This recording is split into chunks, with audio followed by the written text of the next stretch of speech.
1.5 kilo விழுகிற அளவுக்கு நாட்டுக்கோழி வந்து பிடிச்சிக்கலாங்க. செட்டிநாடு ஸ்டைல்ல வறுத்து அரைச்ச மசாலா நாட்டுக்கோழி கெட்டி குழம்பு எப்படி செய்யறதுன்னு பார்க்கலாங்க. இந்த மாதிரி மட்டும் செஞ்சிட்டீங்கன்னா உங்க வீட்டில் ஒரே பாராட்டு மழை தாங்க உங்களுக்கு. இப்போ நம்ம நாட்டுக்கோழி பிடிச்சி நல்லா வாட்டி அறுத்து எடுத்துக்கலாங்க.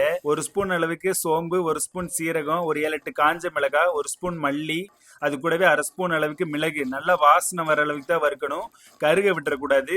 தண்ணி ஊற்றி நல்லா நைஸாக அரைச்சிக்கோங்க. இப்போ அடுத்து 100 கிராம் சின்ன வெங்காயம், இஞ்சி பூண்டு 100 கிராம் அளவுக்கு நைஸா அரைச்சுக்கிறோங்க. நம்ம கனமான பாத்திரம் வச்சுக்கோங்க. அது கூட வந்துட்டு நல்லெண்ணெய் தான் ஊற்றணும். 200 மில்லி அளவுக்கு நல்லெண்ணெய் ஊற்றிக்கிறோம். இப்போ 1/2 ஸ்பூன் சோம்பு, 1/2 ஸ்பூன் சீரகம், பட்டை, கிராம்பு, ஏலக்காய், பிரியாணி இலையெல்லாம் சேர்த்துக்கிறோங்க. இப்போ மல்லி இலை, புதினாவுமே சேர்த்துக்கிறோங்க. கருவேப்பிலையும் போட்டுக்கலாம். இப்போ வெங்காயம் வந்து ஒரு 200 கிராம் அளவுக்கு சேர்த்துக்கிறோம். தக்காளி வந்து ஒரு 100 கிராம் அளவுக்கு சேர்த்துக்கணுங்க. இப்போ நம்ம அரைச்சி வச்ச பேஸ்ட்டை வந்து சேர்த்துக்கலாம். 100 கிராம் இஞ்சி, 100 கிராம் பூண்டு, 100 கிராம் சின்ன வெங்காயம், அந்த பேஸ்ட்டுமே சேர்த்துட்டு நல்லா அந்த எண்ணெயிலே வந்துட்டு நல்லா வதக்கிக்கணுங்க.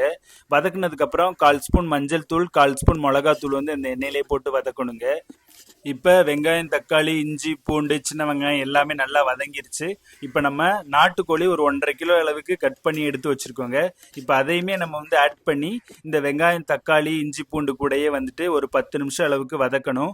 இப்போ தேவையான அளவு உப்பு சேர்த்துக்கலாம். உப்பு வந்துட்டு தேவையான அளவு சேர்த்துக்குங்க. இப்போ நாட்டுக்கோழி கறி வந்து நம்ம வேக வச்சு போடலை, டைரெக்டாக வந்து ஆட் பண்ணியிருக்கோம். அதனால வேகிறதுக்கு ஒரு 3/4 மணி நேரமாவது ஆகுங்க.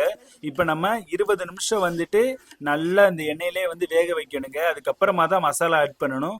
இப்போ நல்லா கறி வெந்துருச்சு. இப்போ நம்ம அரைச்சி வச்ச மசாலா எல்லாத்தையுமே வந்து ஆட் பண்ணிக்கலாம். அது கூடவே வந்துட்டு 1 ஸ்பூன் அளவுக்கு சிக்கன் மசாலா தூள் வந்து ஆட் பண்ணியிருக்கோங்க.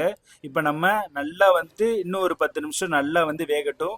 நல்ல மசாலையோடு அந்த கறி வெந்ததுக்கு அப்புறமா தான் குழம்புக்கு தேவையான அளவு தண்ணி வைக்கணும். இப்போ தண்ணி வந்து ஊற்றிக்கலாம். இப்போ எந்த அளவுக்கு தண்ணி தேவையோ அந்த அளவுக்கு வந்து வச்சுக்கலாங்க.